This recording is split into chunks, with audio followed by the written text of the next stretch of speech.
Mass shootings are a horrible reality, as everyone knows.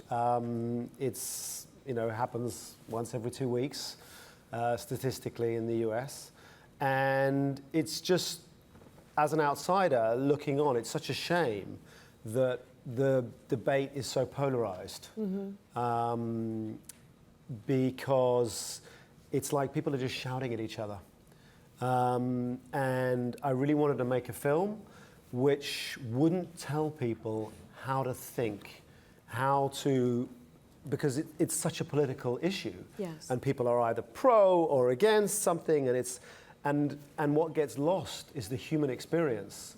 And I'm so incredibly grateful to ID and to Henry and the team at ID for allowing me to make a film which isn't hammering a political point and is allowing audiences the space and the time to make their own conclusions. And now you're from the UK, so you mentioned you bring an outsider's perspective to the film. What did you learn during the making of the film? Because I noticed, you have someone that comes in, he has an NRA shirt on. You have someone else, a pastor, who was taking a course, a shooting course. And so you have people really, it's not a political film, but you have people who are obviously on both sides of the issue. Sure.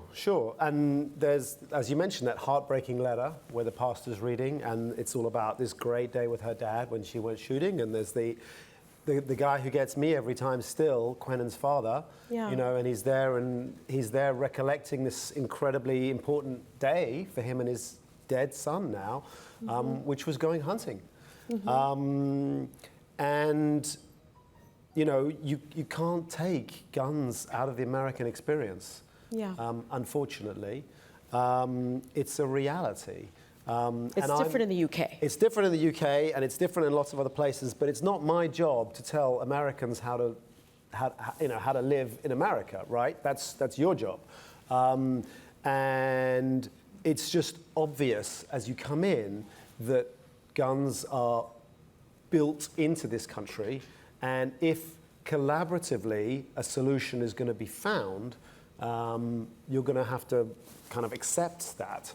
But this film is not about solutions. This film is about the experience of what it's like. And I'm so grateful that you're here and that you've allowed me to film with you, and you've allowed me to listen to you, because the film says it all.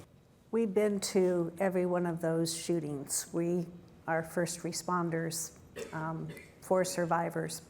We don't always meet them right away, but interestingly enough, in this film, you interview Steve, and he was one of the first survivors that I talked to on the phone. And when he told me his wife's injuries, I truly didn't think she was going to make it.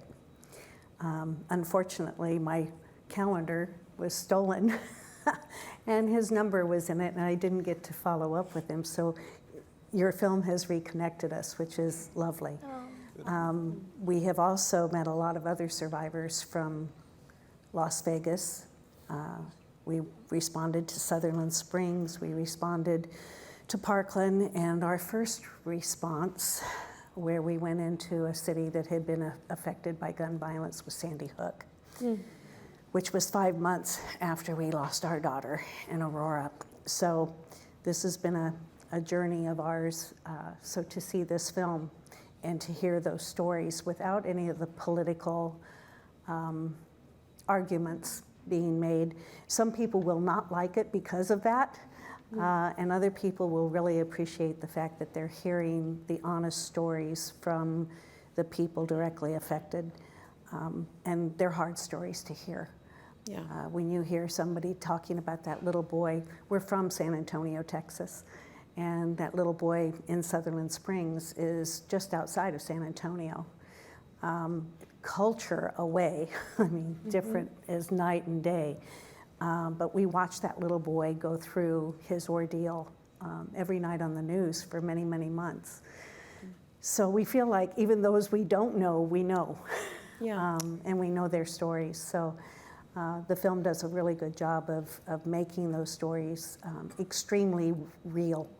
And hopefully that will connect the dots for people to understand that we must do something about gun violence in this country. We must. When you met Stephen, he was the one that chased after that other guy, and he had the NRA shirt on the back of his, he's wearing the NRA t-shirt. Did he show any reservations with being a part of NRA? I mean, he is kind of like a hero in the sense that he chased after the guy to try to stop him, but did he mention anything about his affiliation with NRA, if he regretted it or if he felt that he was proud of it or anything like that? He's incredibly proud of it.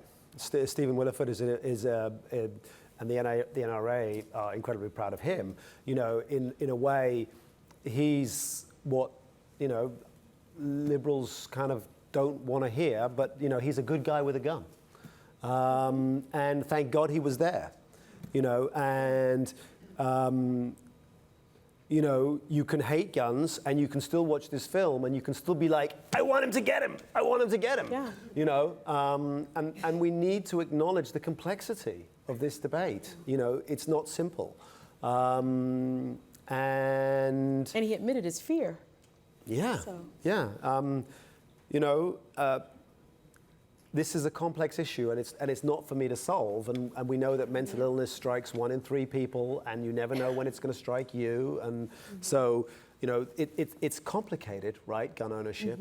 Although that most mentally ill people are the victims of violence and don't perpetuate violence. Yeah. That's a very good point to make. Thank you for making it. But yeah, to answer your question, sorry, I'm rambling. To answer your question, he's really proud NRA supporter. The NRA are really proud of him. And it's not my place to say, Stephen, can you go change your shirt? Because it's been inconvenient for me. Yeah. You know? But I'd like to point this out. The point that you made and the reason he asked that question is that is the only case that we know of where a good guy has stopped a bad guy with a gun. This is their dream. This is why they carry them. This is why they conceal carry, because they're waiting for that moment that they can be the hero and they can come in and save the day. And you'll hear them say that. Yeah, well, it's better to be caught. I'd rather be caught with my gun. I don't want to be caught without it in case something like that happens. I want to be prepared. I want to be able to protect my family. And this is a reason they do that. But the facts are that rarely happens, if ever. That's the only case that we know of since we've been that's happened. And actually, the likelihood of him injuring somebody else or shooting somebody else that was innocent was much higher than his ability to catch the killer. You know, we get told all the time, well, if somebody had been in that theater with a gun, well, guess what? There were a lot of people in that theater with guns.